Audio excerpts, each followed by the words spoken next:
नारायणं नमस्कृत्यं नरः चैवं नरोत्तमं देवीं सरस्वती व्यासं ततो जयम् उदीरये.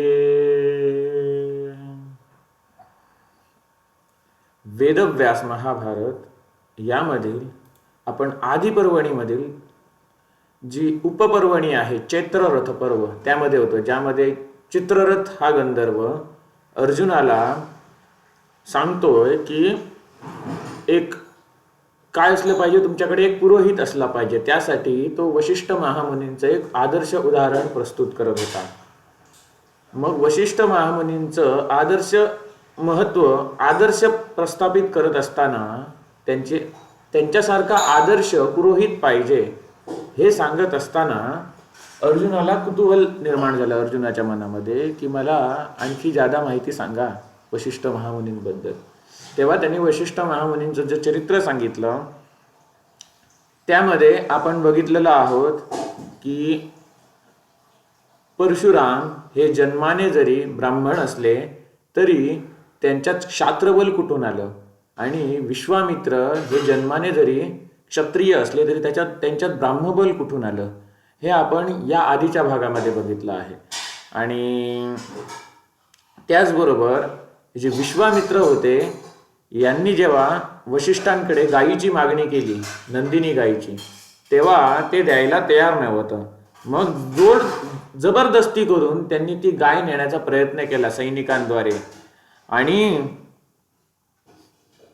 ती गाय जी चिडली तर त्या गायीने वशिष्ठांना जणू विचारले, तिने आपल्या शब्दांमध्ये आपल्या भाषेमध्ये की तुम्ही माझा त्याग केला की काय. तर वशिष्ठ महामुनी तिची ज्या भावना होत्या ते जाणले आणि म्हणाले, नाही, मी तुझा त्याग केला नाही, पण तो विश्वामित्र क्षत्रिय आहे, त्याचं तेज हे त्याचं बळ आहे, पण मी ब्राह्मण आहे, क्षमा हे ब्राह्मणाचं बळ आहे असं सांगितल्यामुळे जेव्हा गायीला समजलं की विश्वामित्रांनी माझा त्याग केलेला नाही आहे, तेव्हा ती गाय जी चिडली, आधीच तिच्या पाठीवरती मार बसल्यामुळे तिचे डोळे लाल लाल झाले होते, पण ते आणखी चिडल्यानंतर आणखी लाल झाले, आणि ती कामधेनू नंदिनी गाय जी वेगवेगळ्या प्रकारचे अन्न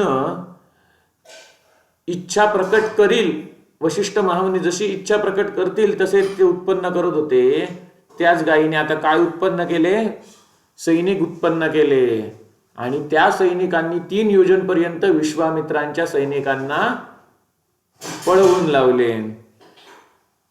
आणि हे बघून विश्वामित्रांनी काय केलं, वशिष्ठ महामुनींवरती साध्या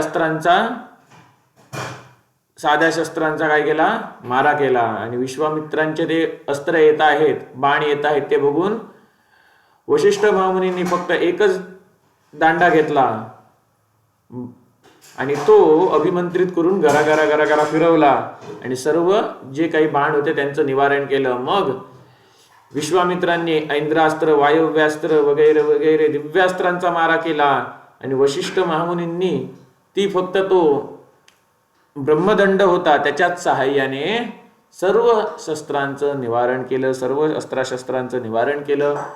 हे बघून विश्वामित्रांनी मानलं की हे क्षात्रबळ आहे, ते फक्त नावापुरतंच आहे, खरं म्हणजे ब्राह्मबळच श्रेष्ठ, म्हणून ते तपस्येसाठी म्हणून निघाले. मग इथपर्यंत आपण बघितलं होतं. आणि त्यानंतर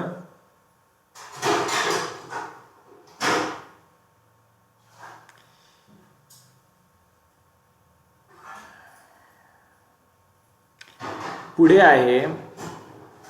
वर्णन आहे 175वा अध्याय आदिपर्वामधला. शक्ति के शाप से कल्माशपाद का राक्षस होना. हा राजा कल्माशपाद विश्वामित्र की प्रेरणा से राक्षस द्वारा वशिष्ठ के पुत्रों का भक्षण और वशिष्ठ का शोक.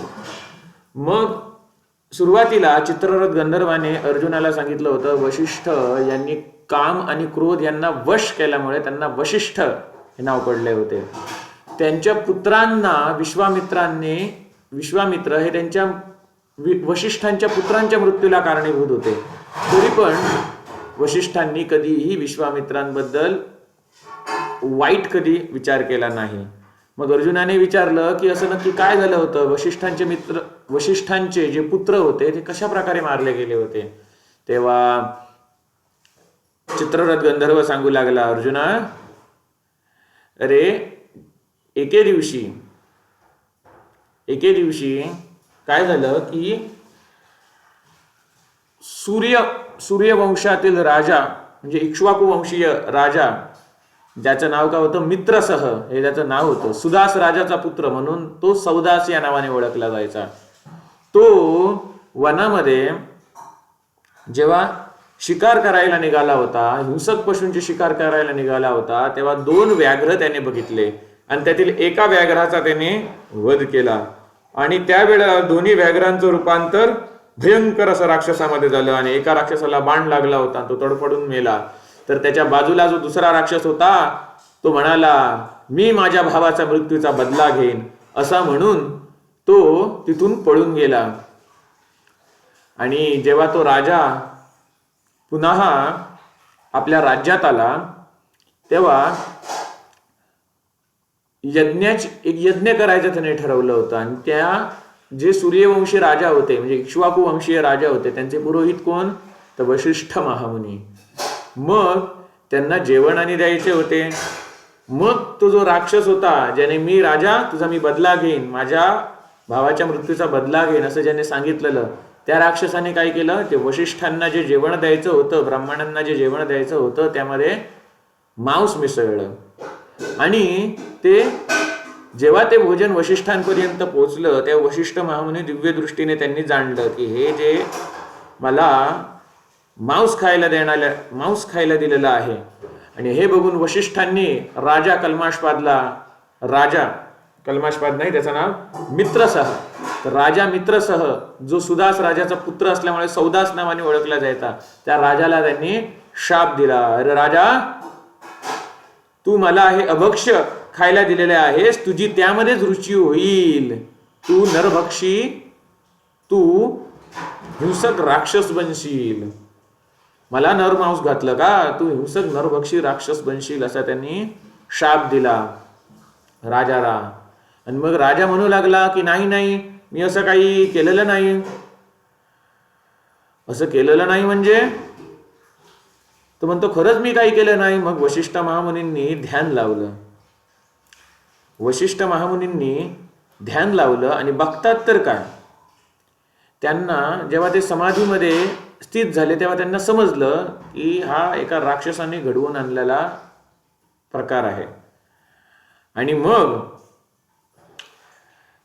जेव्हा त्यांनी हे राजाला सांगितलं तेव्हा राजा सुद्धा क्रोधित झाला. राजाने सुद्धा आपल्या अंजलीमध्ये पाणी घेतलं आणि शाप द्यायला उद्यत झाला की तुम्ही नीट सत्य काय आहे ते समजून न घेता तुम्ही मला शाप दिला, तेव्हा मी सुद्धा तुम्हाला शाप देतो की. इतकं म्हटल्यानंतर तर राजाची पत्नी आली जिचं नाव मदयंती होतं.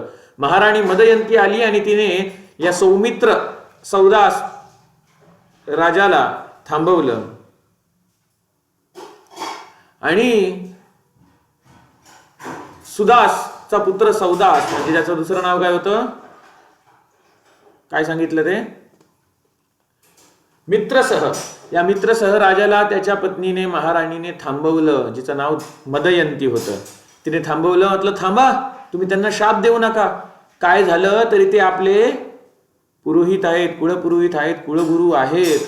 त्या कुलगुरूंना शाप देणे हे बरोबर नाही. आपल्या इक्ष्वाकू वंशीयांचे ते कुलगुरू आहे, तुमचे वडील, त्यांचे वडील, त्यांचे सुद्धा ते कुलगुरू आहेत. त्याच्यामुळे त्यांना शाप देणं योग्य नव्हे. मग मित्रसहराजाने काय केलं, जर मी हे पाणी हातात घेतलेलं आहे शापासाठी, ते जर मी आकाशात फेकलं तर आकाशातले मेघ नष्ट होतील, ढग नष्ट होतील कायमचे. आणि जर ते मी जमिनीवरती टाकलं तर काय होणार, जमिनीवरती कधीच पीक उगवणार नाही, असं अभिमंत्रित केलं होतं शापाने. मग पृथ्वी शापित होऊ शकते. म्हणून त्या राजाने काय केलं, जेवढी काय आपली तपस्या होती त्या तपस्याच्या बळाने जे काय अभिमंत्रित केलेलं पाणी होतं ते त्याने आपल्याच पायावरती टाकलं. आणि ते सर्व पाणी त्याने आपल्याच पायावरती ओतल्यानंतर त्याचे पाय मळकट झाले म्हणून तो कल्माशपाद या नावाने ओळखला जाऊ लागला. कल्माश म्हणजे काय, मळकट, मळलेले, आणि पाद म्हणजे पाय. मग कल्माशपाद म्हणून तो ओळखला जाऊ लागला, ज्याचे पाय कसे मळकट आहे त्याचे. त्याचे पाय काळे झाले, कल्माश झाले. तर असे मळकट पाय झाल्यामुळे तो कल्माशपाद या नावाने ओळखला जाऊ लागला.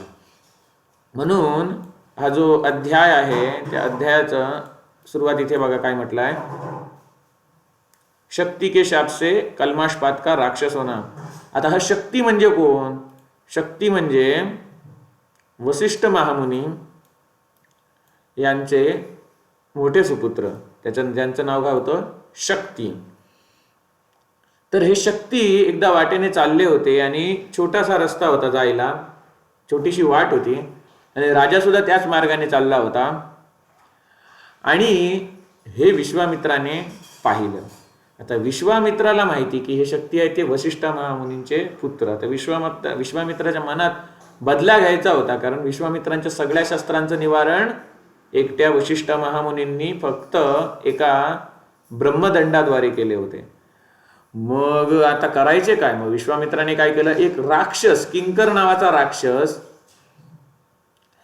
त्या मित्रसह म्हणजे कल्माशपाद त्या राजाच्या अंगात सोडला. आणि त्यामुळे तो मित्रसह होता तो विचित्र वागू लागला. आणि तो मित्रसह शक्ती महामुनींना म्हणाला, म्हणजे जे वशिष्ठांचे पुत्र शक्ती महामुनी येत होते त्यांना म्हणाला, अरे मला जायला वाट दे, काय तू मधून येतोस? आम्ही क्षत्रिय आहोत, राजे आहोत, आम्हाला वाट दिली पाहिजे. तेव्हा शक्ती महामुनी म्हणाले, आज तुम्ही असं का बोलता? तुम्ही तर नेहमी ब्राह्मणांना मान देता, आज तुमचं वागणं असं काय? खरं तर तुम्ही आम्हाला मान दिला पाहिजे, आम्हाला जायला वाट दिली पाहिजे. तर कल्माशपाद राजा म्हणू लागला, म्हणजे मित्रसह राजा म्हणू लागला, तू सांगतो ते ऐकतोस की नाही? आणि यावरून दोघांमध्ये वादविवाद झाले आणि शेवटी त्या मित्रसह राजाने चाबूक काढलं आणि त्या शक्तिमुनींवर प्रहार केला. मग ते बघून शक्तिमुनींनी सुद्धा शाप दिला, हे राजा तू काय हिंसक पशुसारखं मला मारतो आहेस, हिंसक राक्षसासारखं तू मला मारतो आहेस, जा आणि तू हिंसक राक्षस बनशील, असा शाप दिला. आता तो वशिष्ठ महामुनींचा राग आणि शक्तिमुनींचा शाप, या दोघांच्या शापामुळे काय झालं, तो शाप होता तो राक्षस बनण्याचा शाप प्रबळ बनला. आणि प्रबळ बनल्यापासून तो राजा राक्षस बनला आणि त्याने पहिले शक्ती महामुनींनाच खाल्लं. आणि जेव्हा वशिष्ठ महामुनींना समजलं होतं की आपण राजाला पहिला चुकून शाप दिला होता, कारण आपण नीट विचार केला नाही की राजाने नक्की आपल्याला हे जेवण दिलेलं की त्या राक्षसाने त्यामध्ये नरमांस मिळवून दिलं होतं, आपण ते न जाणता त्या राजाला शाप दिला होता. म्हणून वशिष्ठ महामुनींनी उशाप सुद्धा दिला होता की हा शाप आहे तो फक्त 12 महिन्यांपुरता मर्यादित राहील. आता त्यानंतर शक्ती महामुनींद्वारे त्याच राजाला शाप मिळाला, त्यामुळे तो शाप आणखी प्रबळ झाला आणि तो राजा खरोखरच राक्षस बनला. आणि पहिलं त्याने काय केलं, शक्ती महामुनींनाच खाल्लं, जे वसिष्ठांचे पुत्र होते त्यांना. त्याचप्रमाणे जे इतर वसिष्ठांचे पुत्र होते त्यांना सुद्धा त्या राक्षसाने खाल्लं, जो मित्रसह राजा ज्याचं राक्षसामध्ये रूपांतर झालं होतं तो. त्यापुढे म्हटलं आहे, त्यानंतर वसिष्ठांना शोक झाला.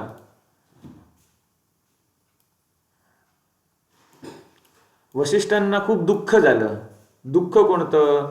तर आपले सर्व पुत्र मारले गेले, याचं त्यांना दुःख झालं. मग आता जगून काय उपयोग काय? म्हणून ते नदीमध्ये उडी मारायला गेले. ज्या नदीमध्ये उडी मारायला गेले आणि त्यांनी ज्या नदीमध्ये उडी मारताना स्वतःचं अंग बांधून घेतलं, पाशांनी बांधून घेतलं आणि नदीमध्ये उडी मारली. आणि ती नदीने बघितलं की हे तपस्वी ऋषीमुनी आहेत. आणि त्या नदीने त्यांचा मान राखण्यासाठी त्या नदीच्या देवतेने काय केलं, ते जे पाश होते ते तोडून टाकले आणि त्यांना किनारी पोचवलं आपल्या पाण्याद्वारे, पाण्याच्या प्रवाहाने. त्यामुळे त्या नदीला नाव पडले विपाशा.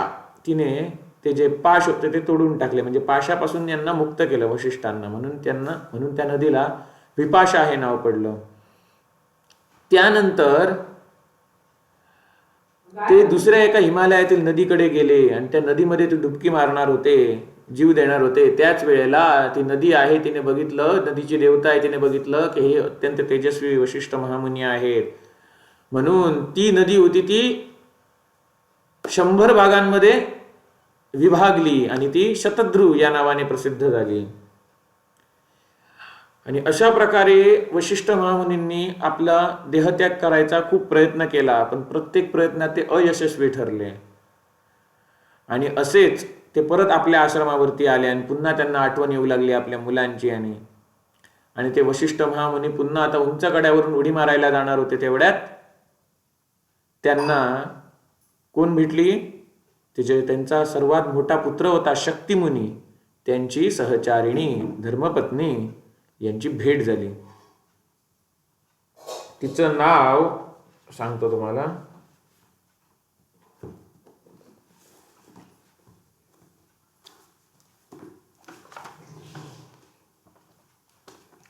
अदृश्यंती तिचं नाव. कुठेतरी मी लिहून घेतलेलं पण लक्षात राहिलं. तिचं नाव काय? अदृश्यंती. तर ही जी अदृश्यंती होती, तिने वशिष्ठ महामुनींना एक चांगली बातमी दिली. का? की आपला पती जरी परलोकात गेले, आपले पती जरी परलोकात गेले तरी त्यांचा जो अंश आहे तो माझ्या गर्भात वाढतोय. आणि हे ऐकून वशिष्ठ महामुनींना आनंद झाला. आणि तो जो बाळ जन्माला आला, त्या बाळाचं नाव काय? त्या बाळाचं नाव काय?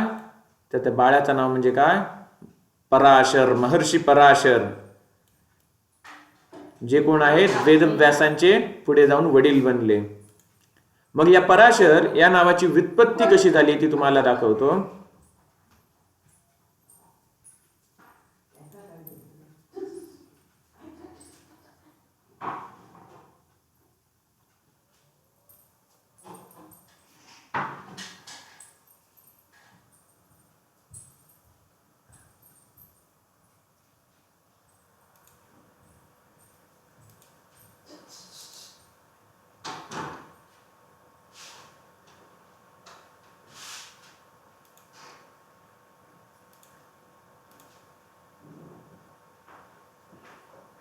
पराशर शब्दाची व्युत्पत्ती बघा. परासुः स यतस्तेन वशिष्ठ स्थापितो मुनिः गर्भस्थेन ततो लोके पराशर इति स्मृतः. ज्या बालकाने गर्भामध्ये येऊन परासु म्हणजे ज्यांनी आशाच सोडून दिली होती, म्हणजे ज्यांनी मरणाची आशा फक्त पकडलेली होती, जगण्याची आशा सोडून दिली होती, जगण्याची आशा सोडून दिली होती, अशा वशिष्ठ महामुनींना पुनर्जीवित राहण्यासाठी उत्साहित केले. म्हणून त्या बालकाचे नाव काय पडले? पराशर. हा श्लोक जो आहे तो महाभारत ग्रंथातील आदी पर्वणीमध्ये चैत्र रथ पर्वणी मधील 177व्या अध्यायातील 3रा श्लोक आहे. परासु स यतस्तेन वशिष्ठ स्थापितो मुनिः गर्भस्थेन ततो लोके पराशर इति स्मृतः. तर ही पराशर या नावाची व्युत्पत्ती.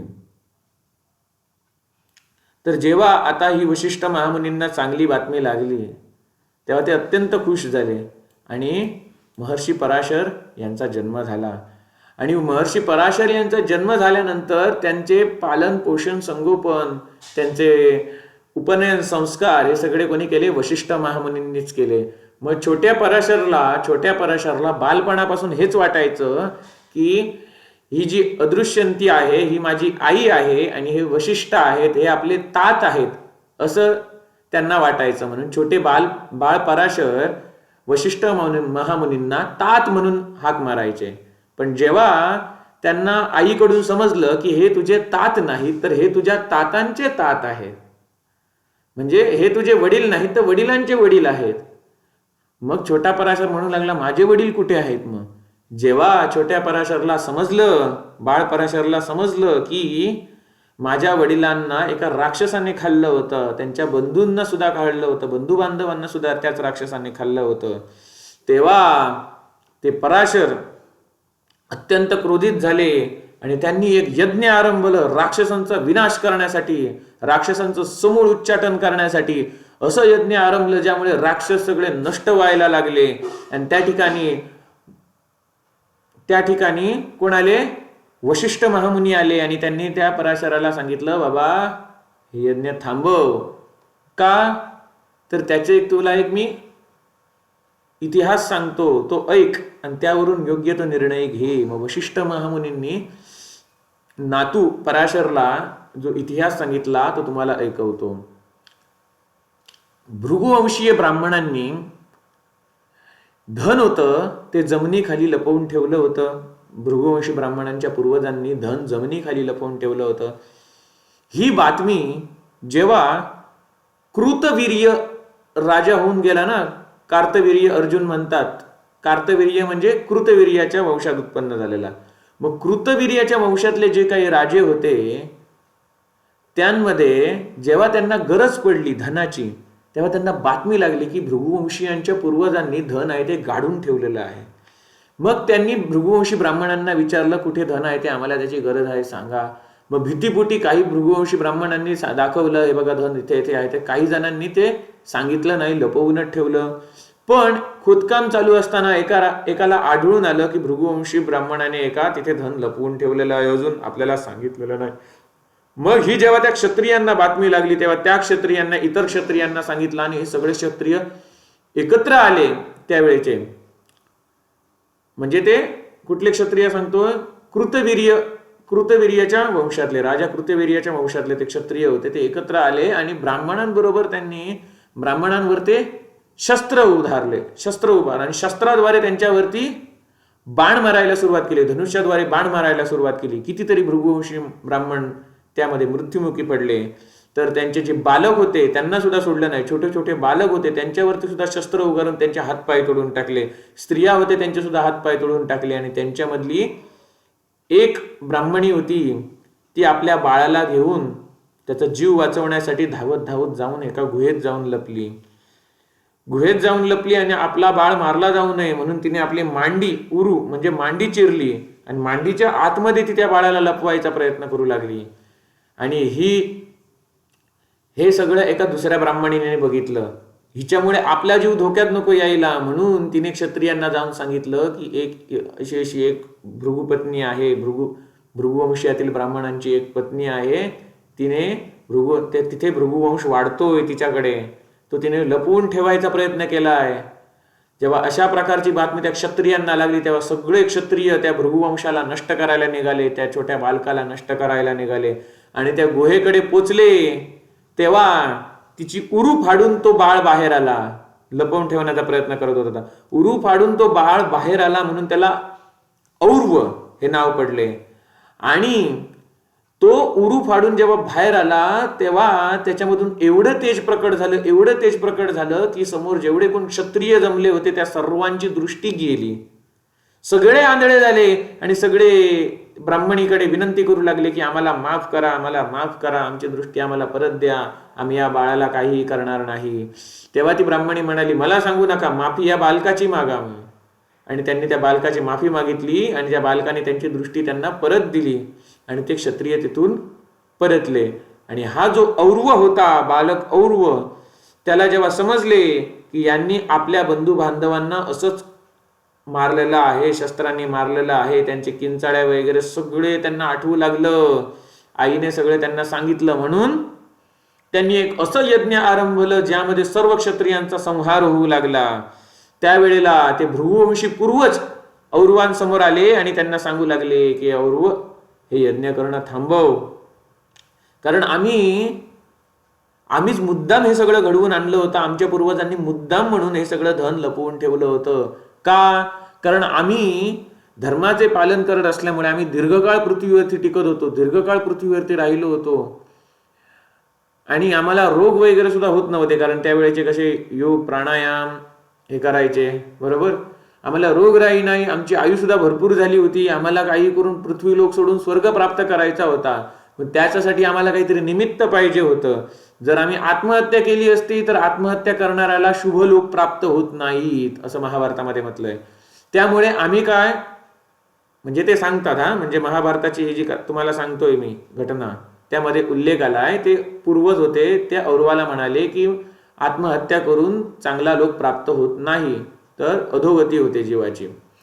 तर आत्महत्या करून आम्हाला ऊर्ध्व लोक प्राप्त होणार नाही, म्हणून आम्ही ठरवलं की जर आम्ही युद्धात मारले गेलो तर आम्हाला स्वर्ग तरी प्राप्त होईल.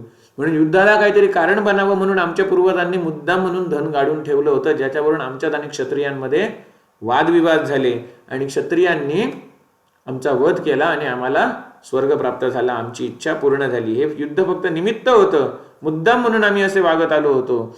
मग औरव म्हणाला, नाही तरी काय असे ना, पण जेवढे काही क्षत्रियांनी ज्यांना मारलं, छोट्या छोट्या बालकांना मारलं, मग मला काही करून काय करायचं आहे, त्यांना नष्ट करायचा मी बेत आखलेला आहे आणि हा बेत मी निष्फळ जाऊ देणार नाही. मला क्रोध, राग आलेला आहे त्यांचा, इतका क्रोध आलेला आहे, हा क्रोध मी नष्ट होऊ देणार नाही, क्रोध हा शांत करणार नाही. जो क्रोध आहे, क्रोधाला शमवतो, म्हणजे ज्याला क्रोध येत नाही, तो धर्म, अर्थ आणि काम यांचं रक्षण करू शकत नाही, असे औरव म्हणाले. हा सुद्धा श्लोक आहे हा महाभारतातील त्या अध्यायामध्ये. असं असं औरव सांगू लागले. त्यामुळे मी हा क्रोधाचा त्याग करू शकत नाही आणि ते जे कोण उन्मत्त होते त्यांना शिक्षा मला घडवायची आहे आणि हे जे काही यज्ञ आरंभलेले आहे त्यांना शिक्षा घडवायची आहे. मी क्रोधाचा त्याग जर केला तर उपयोग काय एवढं सगळं करून, मी क्रोधाचा त्याग करणार नाही असे सांगू लागले. आणि जर मी हे यज्ञ करणं थांबवलं तर हा जो काही क्रोध आहे तो सर्व माझ्यावरच उलटा काय करणार, आक्रमण करणार आणि या क्रोधामुळे त्याचे दुष्परिणाम मलाच भोगावे लागणार. या क्रोधामुळे माझाच नाश होणार नाही, तर त्याच्यामुळे मी हे काय थांबवू शकत नाही. मग ते पूर्वज आले होते, ते औरवाला म्हणाले, काही काळजी करू नको, काय कर, तुझा जो क्रोध आहे तो समुद्रात स्थापित कर, असं त्यांनी सांगितलं. आणि तो क्रोध त्यांनी समुद्रात स्थापित केला. तो म्हणजे काय म्हटलं जातं, वडवानळ नावाचा अग्नी जो समुद्रामध्ये असतो, तो औरव मुनींचा क्रोध म्हटला जातो. तर अशा प्रकारे औरव मुनींनी काय ते यज्ञ थांबवलं होतं. कारण क्षमा करणे हाच खरा साधूचा दागिना आहे, असं वशिष्ठ महामुनींनी बाळपराशरला सांगितलं. मग औरव यांनी जसं ते यज्ञ थांबवलं तसं तू सुद्धा आता हे यज्ञ थांबव आणि राक्षस कुळाचा जो संहार होत आहे तो थांबला गेला पाहिजे. आणि क्षमा करणे हा साधूचा दागिना आहे. तुझ्या वडिलांना एका राक्षसाने मारलं, मग सगळ्या राक्षसांना भस्म करणे ही काही हुशारी नाही.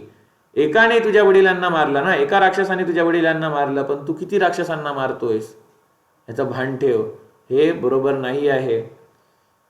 आणि जे काही घडून येतं त्याच्या मागे काही नाही काहीतरी कारण असतं. तुझे वडील तोच माझा पुत्र शक्ती, मग तो का मारला गेला ते सगळं काय विधिलिखितच होतं असं समज आणि हे यज्ञ आता थांबव. क्षमा करणे हाच खरा साधूचा दागिना आहे हे सांगितलं आणि पराशर ऋषींनी ते यज्ञ करणं थांबवलं.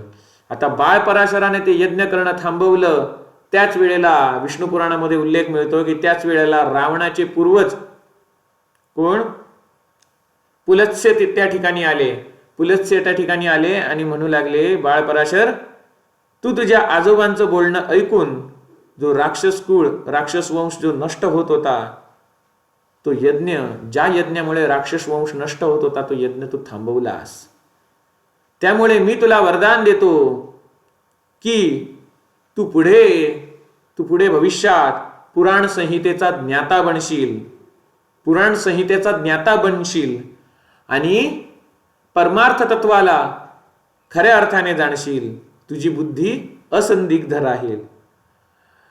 असं त्यांना वेगवेगळी वरदान दिली आणि हे पराशर ऋषी पुढे जाऊन पुराण संहितेचे ज्ञाता बनले. म्हणजेच कोण, विष्णू पुराणाची जी संकलन करणारे आहेत ते सुद्धा हेच आहेत.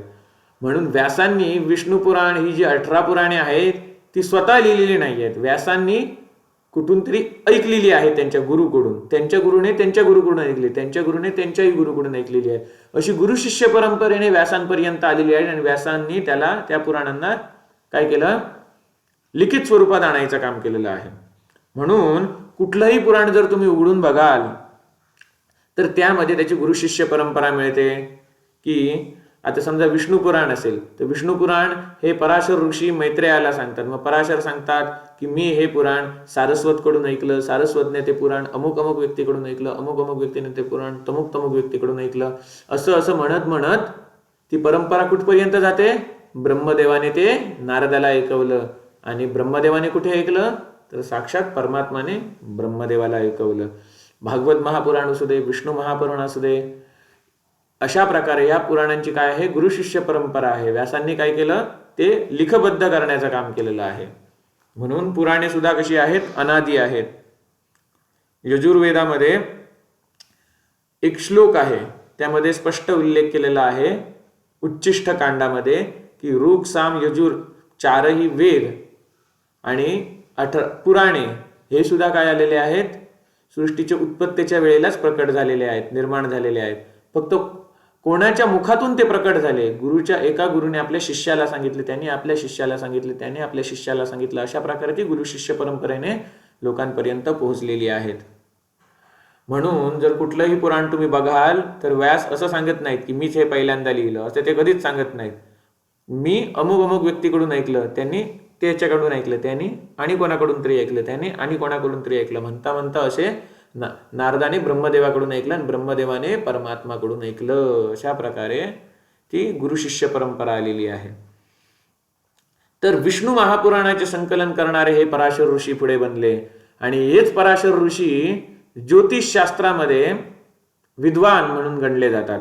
त्यांनी ज्योतिषशास्त्रावर आधारित काही ग्रंथ सुद्धा लिहिले आहेत. तर सांगायचा मुद्दा असा की हे जे पराशर होते यांचाच पुत्र झालेला तो म्हणजे कोण? वेदव्यास. आपण आदी पर्वामध्ये सुरुवातीला बघितलं होतं सत्यवती आणि पराशर यांची भेट, त्या द्वीपावरती भेट. आणि द्वीपावरती त्यांनी त्याच वेळेला सत्यवतीला सांगितलं की तुझ्यासारखी तपस्वीने सध्या पृथ्वीवरती कोणी नाहीये आणि माझ्यासारखा तपस्वी सुद्धा नाहीये. मग परमात्माची इच्छा आहे की पृथ्वीवरती धर्माची स्थापना करण्यासाठी वेद आहेत ते सामान्य लोकांपर्यंत वेदांचं ज्ञान पोहोचायला पाहिजे. म्हणून पुराणांचं संकलन आणि इतिहास ग्रंथाची रचना करण्यासाठी ईश्वरी अवतार जन्म घेणार आहे. त्यासाठी तुझी मला सहाय्यता पाहिजे. आणि त्या सत्यवतीने सांगितलं की त्यामुळे माझं कौमार्य नष्ट होता कामा नये. म्हणून त्यांनी मंत्रविधीने जो पुत्र उत्पन्न केला, म्हणजे मैथुन विधीने नाही तर मंत्रविधीने जो पुत्र उत्पन्न केला ते म्हणजे कोण? वेदव्यास. चलता फिरता पुत्र उत्पन्न झाला, 9 मास गर्भामध्ये राहिला अशा प्रकारचा नाही, तर मंत्रविधीने तो पुत्र जन्माला आला.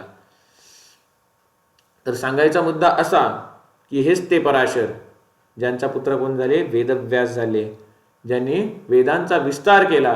पुराण आणि इतिहास ग्रंथांच्या रूपाने वेदांचा विस्तार केला, व्यास केला, म्हणून ते व्यास या नावाने प्रसिद्ध झाले.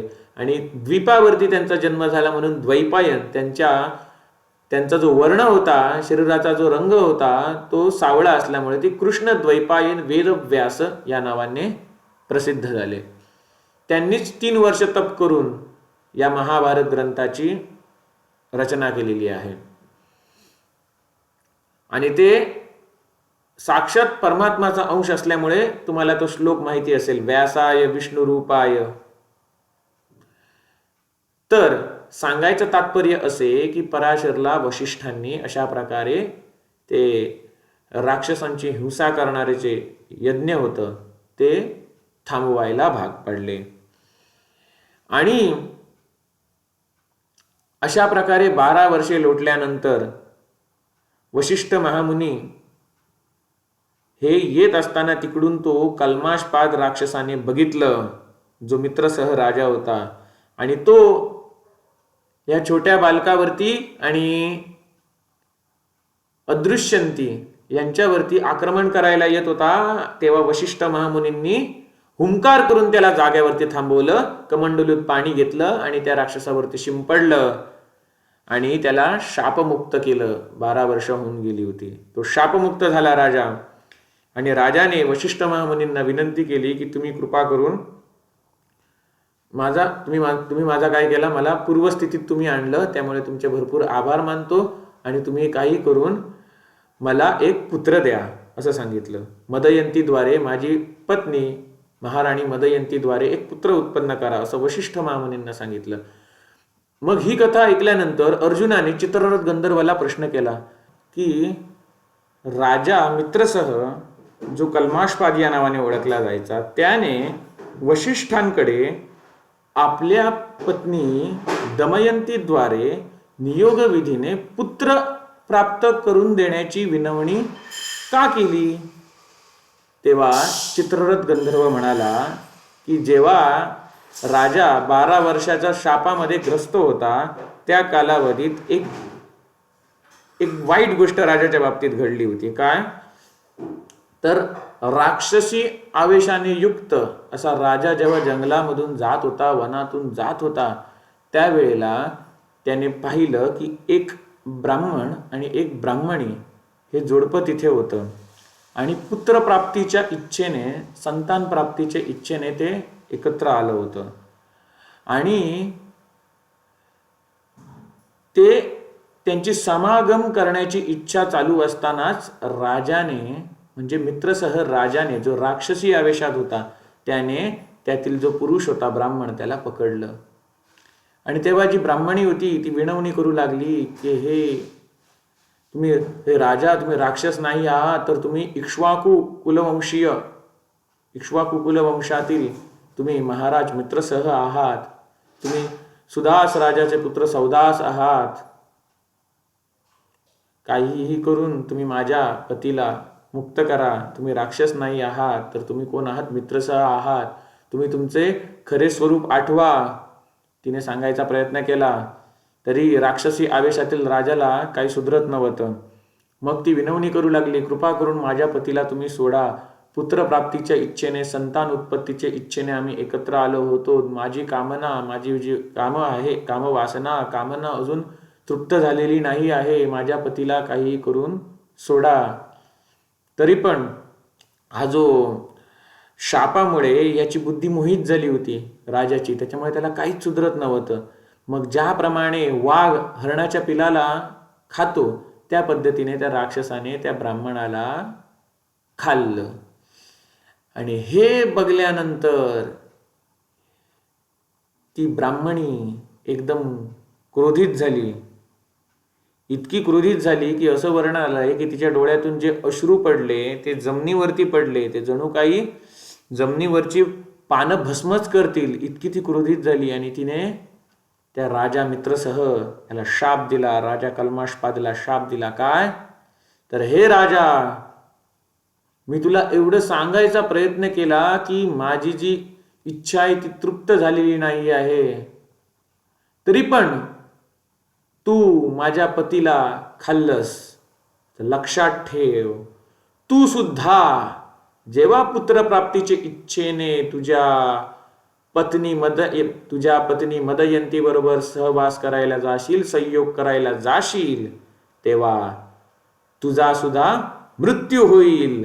ज्या वशिष्ठ महामुनींशी तुझं वाकडं आहे, त्याच वशिष्ठ महामुनींद्वारे तुझी पत्नी महाराणी मदयंती हिच्या गर्भात स्थापन केलेला जो शिशु असेल, बाळ असेल, तोच तुझ्या कुळाचा प्रवर्तक होईल, तोच तुझा वंश वाढवणारा ठरेल.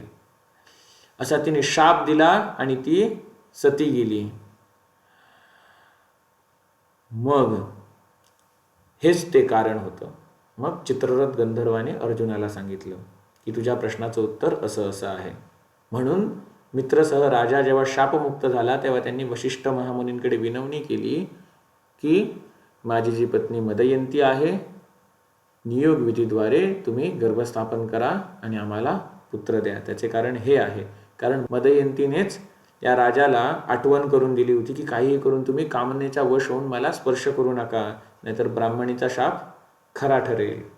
म्हणून राजाकडे दुसरा कोणताही उपाय नव्हता. म्हणून राजाने वशिष्ठ महामुनींकडे विनवणी केली की तुम्ही नियोग विधीद्वारे माझ्या पत्नीच्या मदयंतीच्या गर्भामध्ये गर्भ स्थापित करा. तर जर गुरुचरित्र तुम्ही अभ्यासलं तर गुरुचरित्रामध्ये हाच इतिहास आलेला आहे. पण तिथे काय म्हटलं आहे? तिथे म्हटलं आहे की जेव्हा हा राजा मित्रसह म्हणजे कल्माशपाद आणि त्याची पत्नी मदयंती हे जेव्हा गोकर्ण तीर्थक्षेत्रावरती गेले तेव्हा त्या शापातून मुक्त झाले आणि मग त्यांना पुत्र झाला. मग विष्णू पुराण आणि महाभारत जर बघाल तर त्यामध्ये आणि इतर पुराणांमध्ये उल्लेख आहे की ह्या ब्राह्मणीने जो शाप दिला होता राजाला की वशिष्ठ तुझ्या पत्नीच्या गर्भामध्ये जो पुत्र स्थापित करतील, वशिष्ठ तुझ्या पत्नीच्या गर्भामध्ये जो अंश स्थापित करतील तोच पुत्र पुढे जाऊन तुझ्या कुळाचा प्रवर्तक ठरेल, तोच पुढे जाऊन तुझा कुळ वाढवेल. मग हा जो शाप होता, या शापामुळे नियोग विधीने जो पुत्र उत्पन्न झाला, या शापानुसार जो नियोग विधीने मदयंतीचा जो पुत्र उत्पन्न झाला तो म्हणजे काय, अश्मक. मग त्याला अश्मक नाव का पडले? कारण वर्ष होऊन गेली तरी तो गर्भातून बाहेर येत नव्हता, म्हणून तिने एक दगड घेतला आणि आपल्या पोटावरती आदळला, गर्भावरती दगडाने अश्माने प्रहार केला, तेव्हा तो बाळ बाहेर आला, म्हणून त्या बाळाला नाव अश्मक पडले. आणि पुढे जाऊन या अश्मकचा पुत्र कोण झाला? मूलक झाला. आता हा मूलक होता, हा जेव्हा बालवयात होता त्याच वेळेला परशुराम संपूर्ण पृथ्वी 21 वेळा क्षत्रियहीन करायच्या प्रयत्नामध्ये तल्लीन होते. आणि जेव्हा या मूलक राजाला संपवायला ते आले होते तेव्हा स्त्रियांनी तिथे एकत्र आली होती. स्त्रिया म्हणजे नारी असा शब्दाचा उल्लेख आलेला आहे तिथे. अनेक कन्या त्या ठिकाणी एकत्र आल्या आणि त्या मूलक या राजपुत्राला त्या घेरून राहिल्या आणि त्या नग्न अवस्थेत घेरून राहिल्या असा उल्लेख आहे. नग्न अवस्थेत घेरून का राहिल्या? परशुराम तिथून पाठी परतावेत हा त्यांचा उद्देश होता, म्हणून त्या मुद्दाम म्हणून नग्न अवस्थेत त्या मूलक या राजपुत्राला घेरून राहिल्या, जेणेकरून त्या मूलक या राजपुत्राचा जीव वाचला पाहिजे म्हणून. मग नग्न अवस्थेत त्यांना पाहून परशुराम तिथून पाठी परतले आणि म्हणून तो जो मूलक हा जो राजपुत्र आहे तो पुढे नारी कवच या नावाने ओळखला गेला, कारण नारींनी त्याचं रक्षण केलं होतं, म्हणून तो नारी कवच या नावाने प्रसिद्ध झाला. तर सांगायचा उद्देश असा की चित्ररथ गंधर्वांनी वशिष्ठ महामुनींचं हे जे काही चरित्र होतं ते अर्जुनाला सांगितलं. आणि कल्माशपादला ज्या ब्राह्मणीने शाप दिला होता तिचं नाव काय? अंगिरसी. वशिष्ठ महामुनींप्रमाणे गुणवान, ज्ञानवान, तपस्वी, प्रामाणिक असा पुरोहित तुमच्याजवळ असावा असे चित्ररथ गंधर्वाने अर्जुनाला सांगितलं. मग अर्जुनाने विचारलं अशा प्रकारचा आता कोण आहेत पुरोहित सध्या पृथ्वी तलावर जो आमच्यासाठी योग्य असेल? तेव्हा चित्ररथ गंधर्वाने सुचवलं की महर्षी धौम्य आहेत. मग ते महर्षी धौम्य कुठे राहतात तो पत्ता सांगितला आणि त्या ठिकाणी पांडव गेले आणि महर्षी धौम्यांना विनंती केली आणि त्यानुसार महर्षी धौम्य सुद्धा यांनी पांडवांचा प्रस्ताव स्वीकार केला आणि ते त्यांचे कुलपुरोहित बनले. त्यानंतर पांडव निघाले कुठे? पांचाळ प्रदेशाकडे, जिथे द्रौपदीचं स्वयंवर होणार होतं. आणि स्वयंवराच्या दिवसात राहायचं कुठे? तर तिथे कुंभाराचं घर होतं, त्या ठिकाणी ते ब्राह्मणाच्या वेशात राहू लागले.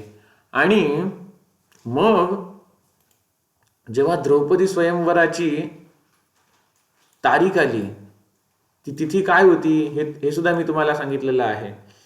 तर द्रौपदी स्वयंवराच्या वेळेला पांडव त्या ठिकाणी गेले आणि बघतात तर काय असा थाटमाट होता. सगळे क्षत्रिय जमले होते, पृथ्वी तलावरचे वेगवेगळे क्षत्रिय, त्यामध्ये तरुण सुद्धा होते आणि म्हातारे सुद्धा होते, त्यामध्ये शकुनी सुद्धा होता, दुर्योधन सुद्धा होता, कर्ण सुद्धा होता. असे भरपूर जण त्या स्वयंवरात द्रौपदीला जिंकण्याच्या इच्छेने एकत्र आलेले होते. आणि बघतात तर काय पांडवांनी दृष्टी फिरवली, बघतात तर तिकडे कृष्ण आणि बलराम बाजूबाजूला बसलेले आहेत.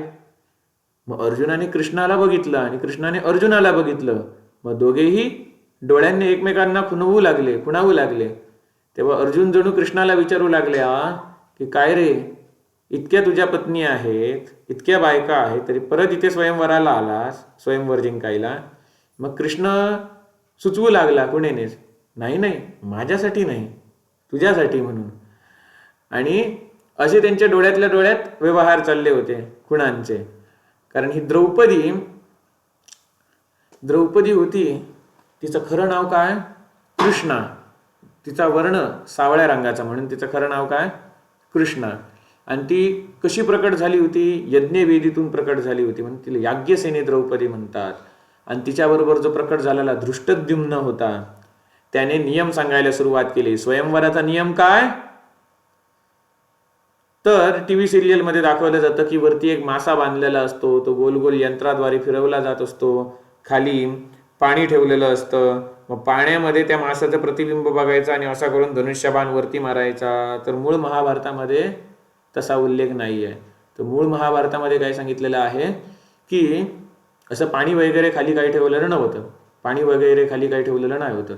तर काय होतं, वरती एक लक्ष्य होतं फिरणारं, ज्याच्यावरती बाण मारायचं आहे.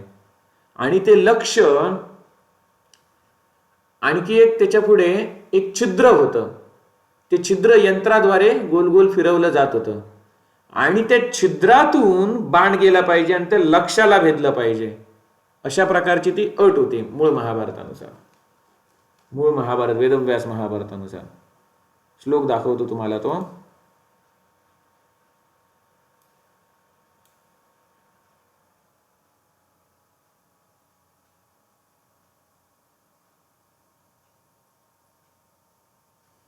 पाचशे 37 पान नंबर.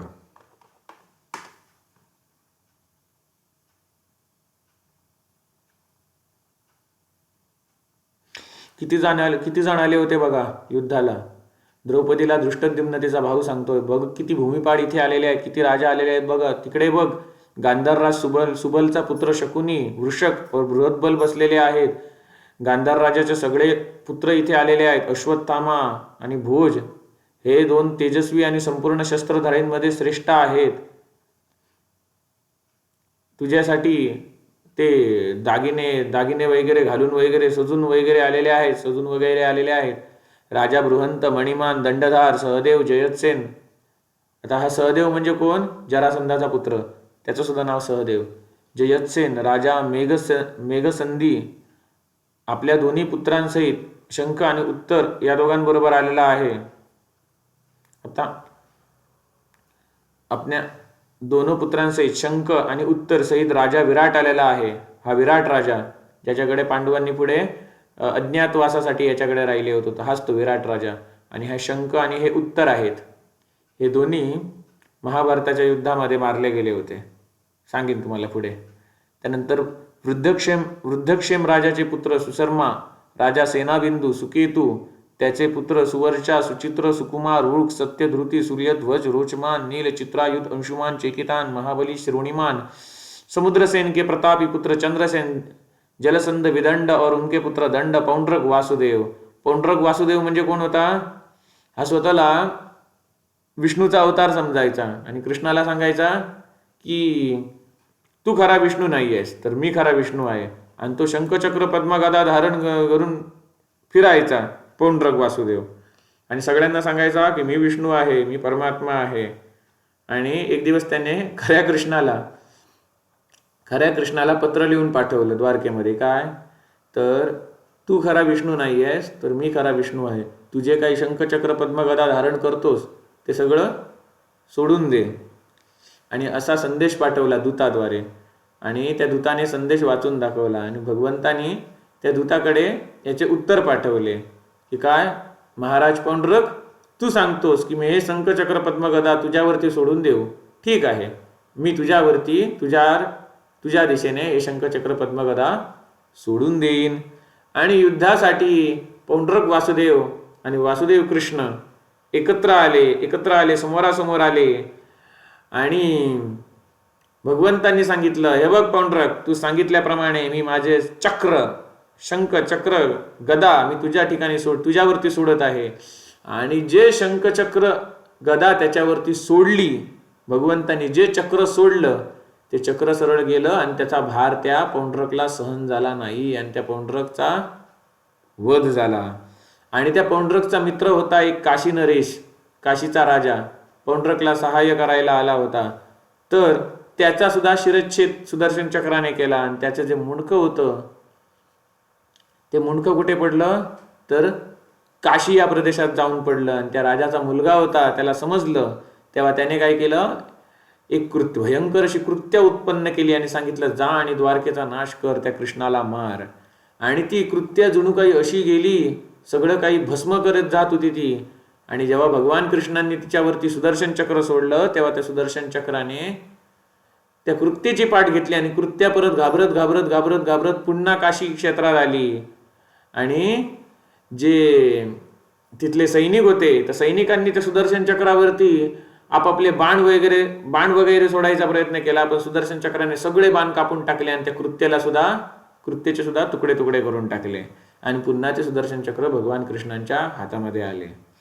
तर असा इतिहास आहे तो पौंड्रक वासुदेव या नावावरून तुम्हाला सांगितला. पौंड्रक वासुदेव. आणि कोण आलाय, पौंड्रक वासुदेव, पराक्रमी भगदत्त, कलिंग नरेश, त्यानंतर ताम्रलिप्त नरेश, पाटन के राजा, अपने 2 पुत्रों रुक्मांगद तथा रुक्मरथ के साथ महारथी मदरराज शल्य. हा शल्य हा पुढे जाऊन कोण बनला, कर्णाचा सारथी बनला, जो नकुल आणि सहदेव यांचा मामा होता. म्हणजे जी माद्री, पांडूची दुसरी बायको, तिचा सख्खा भाऊ हा शल्य.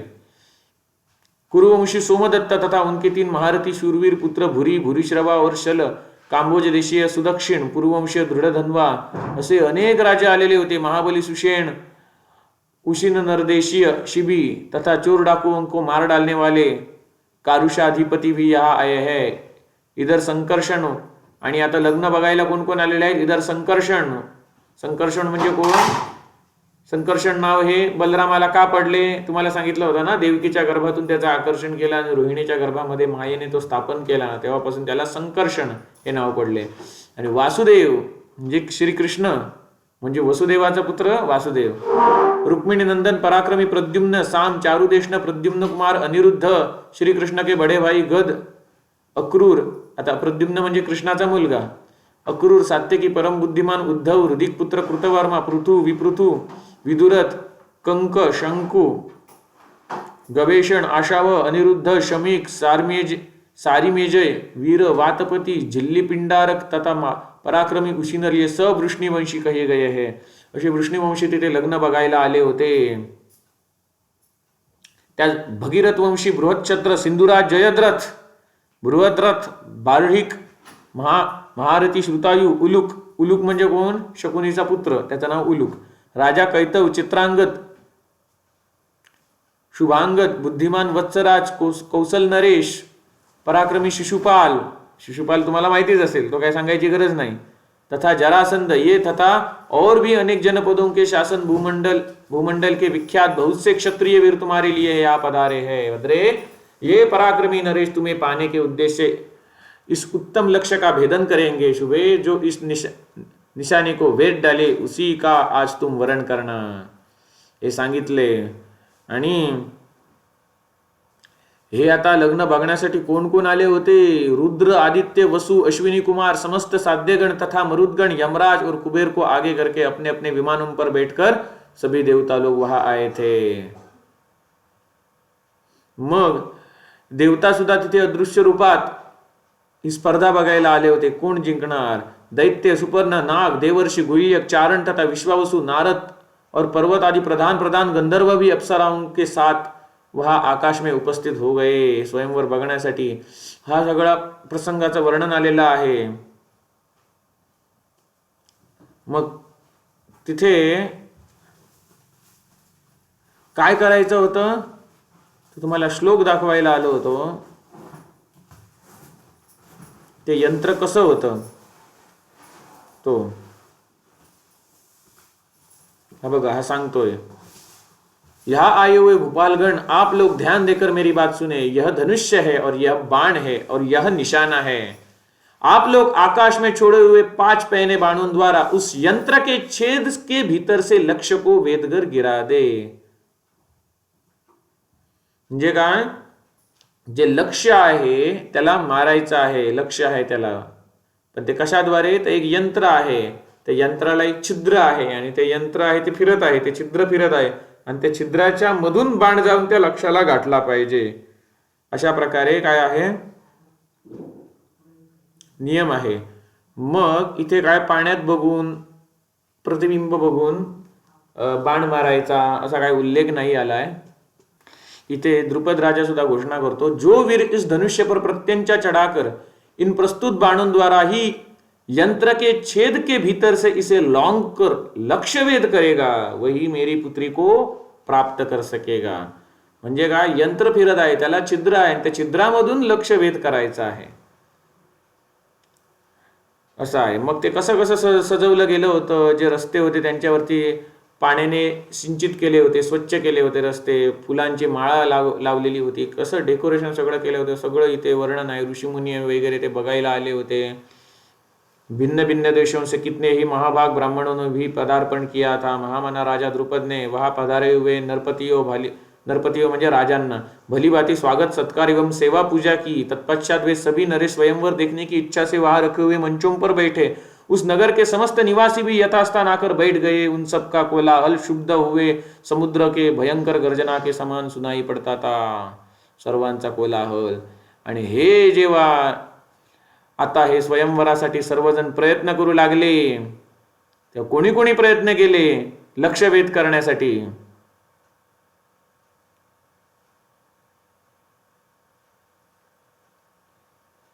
कोणी कोणी प्रयत्न केले त्यांची नावं आहेत आलेली आहेत. तदनंतर वे नृपतिगण म्हणजे कोणते सर्व राजा द्रौपदी के लिए क्रमशः अपना पराक्रम प्रकट करने लगे. कर्ण, दुर्योधन, शाल्व, शल्य, अश्वत्थामा, क्राथ, सुनीत, वक्र, कलिंगराज, वंगनरेश, पांड्यनरेश, पौंड्र देश के अधिपती. पौंड्र देश के अधिपती म्हणजे कोण? मगासा पौंड्रक वासुदेव जो स्वतःला विष्णू समजत होता तो. त्यानंतर विदेह के राजा, यवन देश के अधिपति तथा अन्य अनेक राष्ट्रों के स्वामी, बहुतेरे राजा, राजपुत्र तथा राजपौत्र जिनके नेत्र प्रफुल्लित कमलपत्र के समान शोभा पा रहे थे, जिनके विभिन्न अंगों में किरीट, हार, अंगद, बाजूबंद तथा कड़े आदि आभूषण शोभा दे रहे थे तथा जिनकी भुजाएं बड़ी बड़ी थी, वे सब के सब पराक्रमी और धैर्य से युक्त हो अपने बल और शक्ति पर गरजते हुए क्रमशः उस धनुष्य पर अपना बल दिखाने लगे.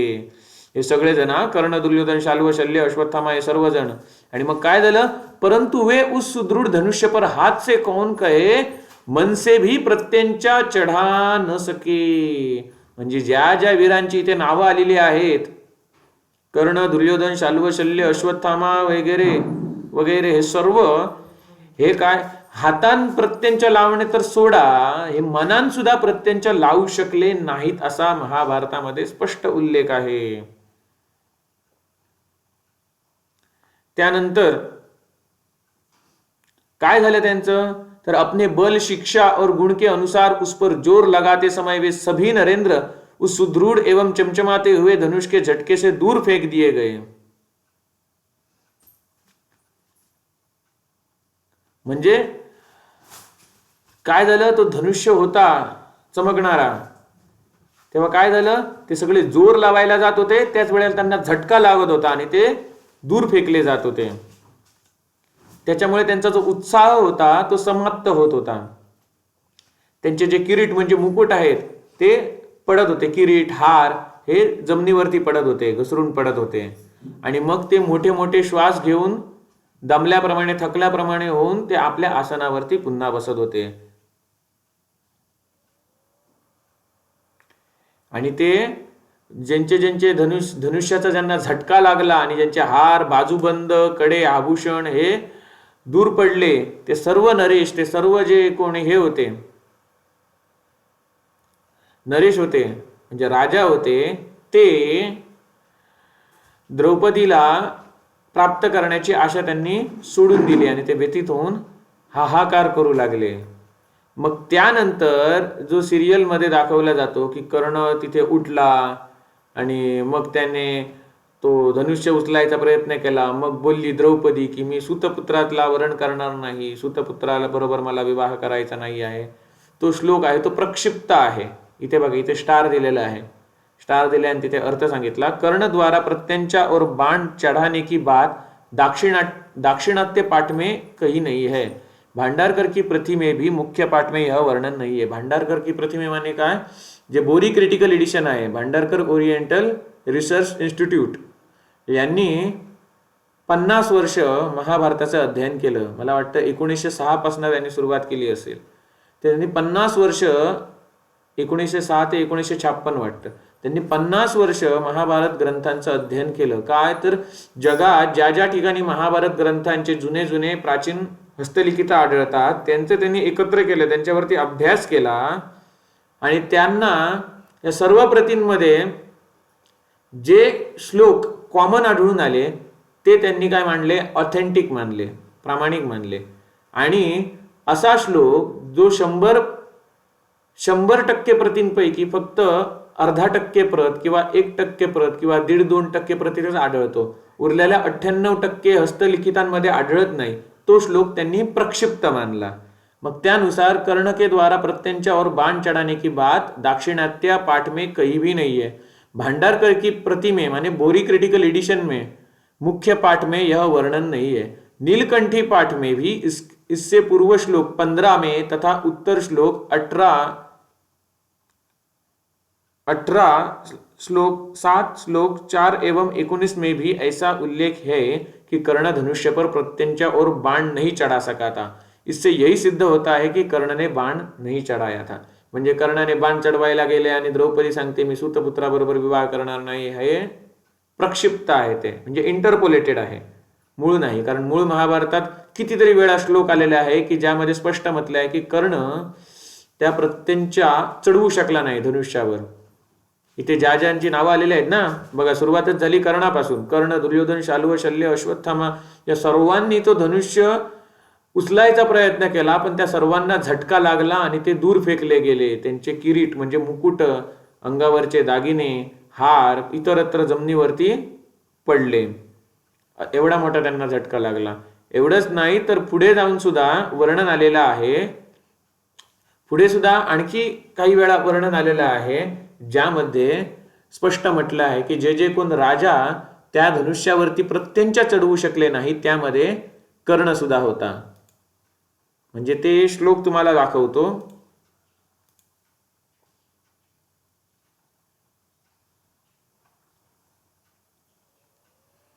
हा जो श्लोक आहे आदिपर्वणी मधला हा तुम्हाला दाखवला. म्हणजे जे जे राजा ते धनुष्याला उचलू शकले नाहीत, जे फेल झाले, पराजित झाले, त्यांमध्ये कर्णाचं नाव सुद्धा आलेलं आहे बघा. आणि त्याच्यानंतर पुढचा जो अध्याय आहे त्यामध्ये काय होतं की हे सगळे राजा असे पराजित होतात ते बघून राजा द्रुपदला काळजी लागते की आता द्रौपदीचं वरण कोण करेल, द्रौपदी कोणाचं वरण करेल, असा कोणीच नाही आहे काय पुरुष या पृथ्वी तलावरती. आणि हे बघल्यानंतर भगवान कृष्ण अर्जुनाला जणू काही डोळ्यांनी कुणवू लागले, चल जा आता तुझी पाळी आहे.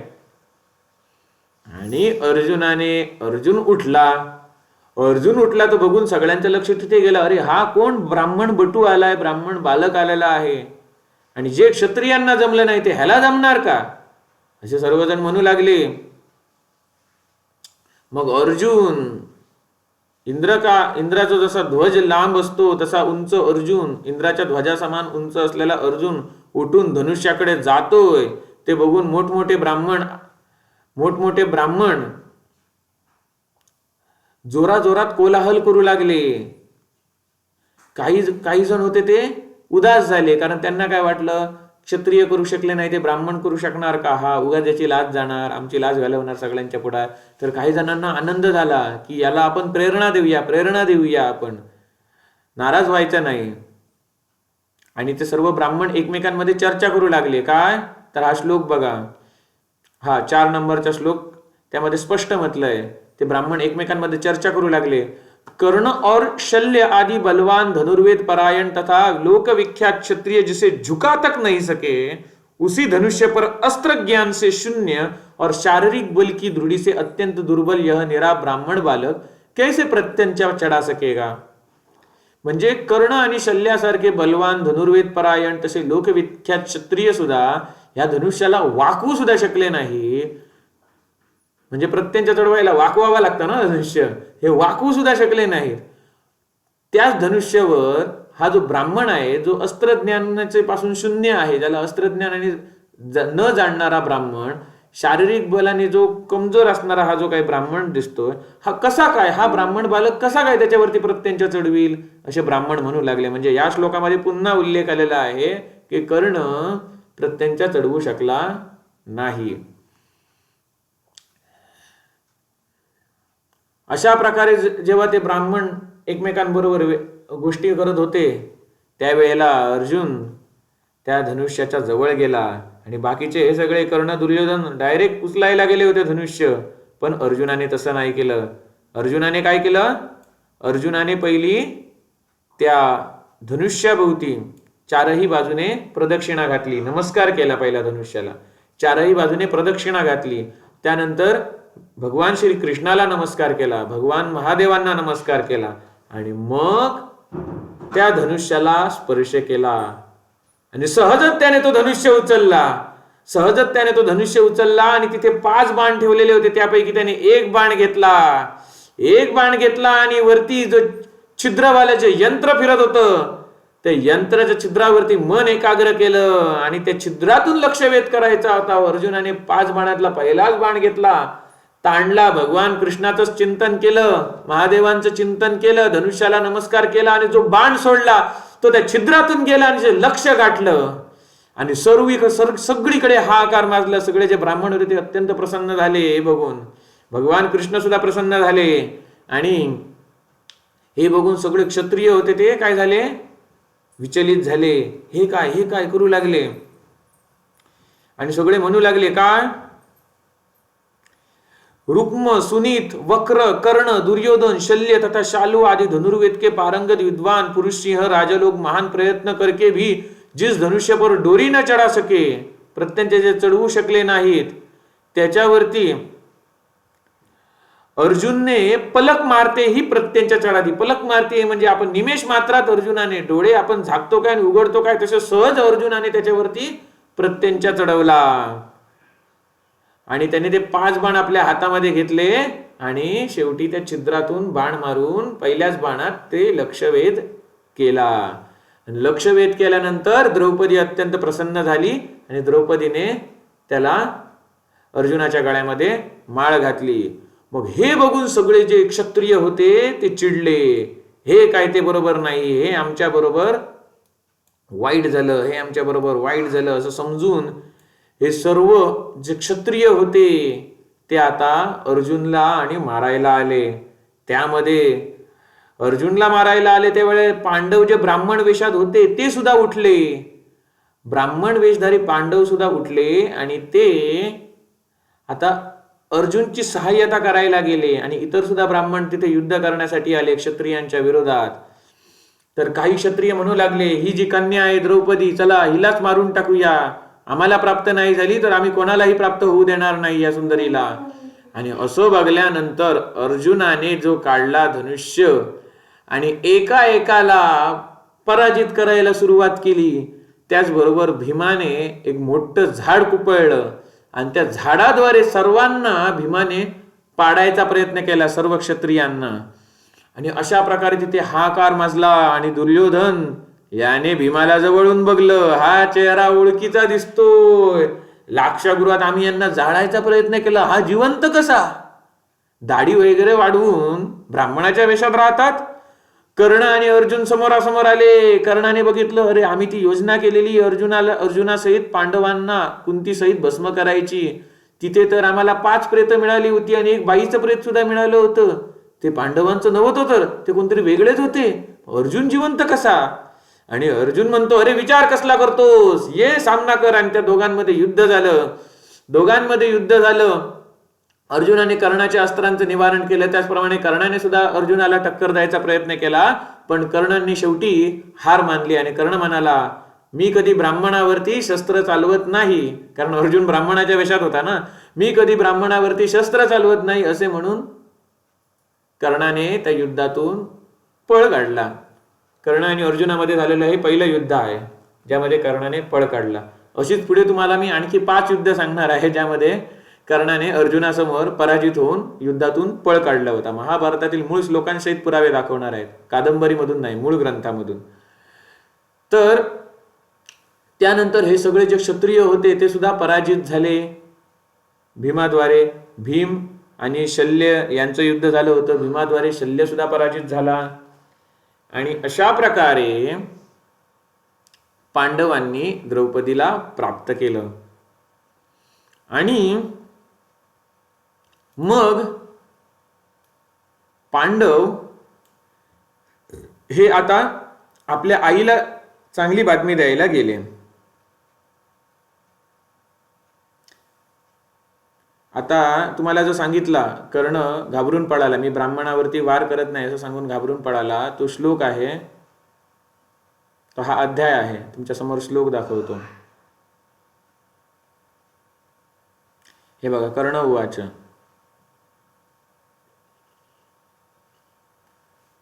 युद्ध में आपके बाहुबल से मैं बहुत संतुष्ट हूं.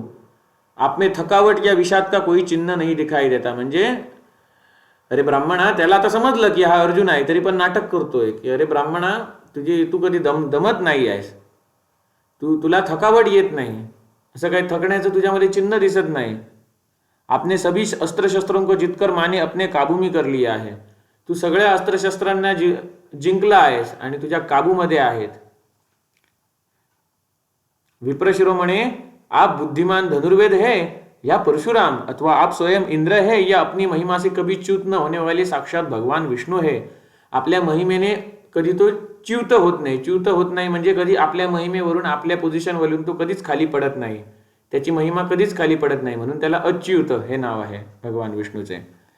मैं समझता हूं कि आप इन्हीं में से श्रेष्ठ कोई है और अपने स्वरूप को छिपाने के लिए यह ब्राह्मण वेश धारण करके बाहुबल का आश्रय ले मेरे साथ युद्ध कर रहे हैं. क्योंकि युद्ध में मेरे कुपित होने पर साक्षात शचीपति इंद्र अथवा किरीटधारी पांडुनंदन अर्जुन के अतिरिक्त दूसरा कोई मेरा सामना नहीं कर सकता. कर्ण के ऐसे कहने पर अर्जुन ने उसे इस प्रकार उत्तर दिया, कर्ण, न तो मैं धनुर्वेद हूं और न मैं प्रतापी परशुराम. मैं तो संपूर्ण शस्त्रधारियों में उत्तम और योद्धाओं में श्रेष्ठ एक ब्राह्मण मात्र हूं. गुरु का उपदेश पाकर ब्रह्मास्त्र तथा इंद्रास्त्र दोनों में मैं पारंगत हो गया हूं. वीर, आज मैं तुम्हें युद्ध में जीतने के लिए खड़ा हूं. तुम भी स्थिरता पूर्वक खड़े रहो. मग अर्जुन म्हणाला, अरे मी इंद्र नाही आहे, मी धनुर्वेद सुद्धा नाही आहे, मी परशुराम सुद्धा नाही आहे, तर मी कोण आहे? मी तर फक्त एक ब्राह्मण आहे. मी गुरुच्या उपदेशाने मी ब्रह्मास्त्र प्राप्त केले, इंद्रास्त्र प्राप्त केलंय, दोघांमध्ये मी पारंगत आहे, इतर अस्त्रांमध्ये सुद्धा मी पारंगत आहे. मी तुला जिंकण्यासाठी मी आता इथे उभा आहे. तू सुद्धा स्थिर उभा राहा आणि माझ्याशी युद्ध कर. तेव्हा कर्ण पळाला. जन्मेजय, अर्जुन की यह बात सुनकर महारथी कर्ण ब्राह्म तेज को अजेय मानता हुआ उस समय युद्ध छोड़कर हट गया. तर त्यानंतर हे सगळे क्षत्रिय पळाल्यानंतर पांडवांनी द्रौपदीला प्राप्त केले आणि त्या द्रौपदीला घेऊन ते कुंती मातेजवळ गेले. ते कुठे राहायचे? तर एका कुंभाराच्या घरी राहायचे. मग त्यांनी जाऊन काय सांगितलं कुंती मातेला, आई, आज आम्ही बघ काहीतरी अलौकिक भीक मागलेली आहे. अलौकिक भीक? मग कुंती माता म्हणाली, ठीक आहे, मग 5 जणांमध्ये वाटून घ्या. 5 जणांमध्ये वाटून घ्या, हे असं कसं?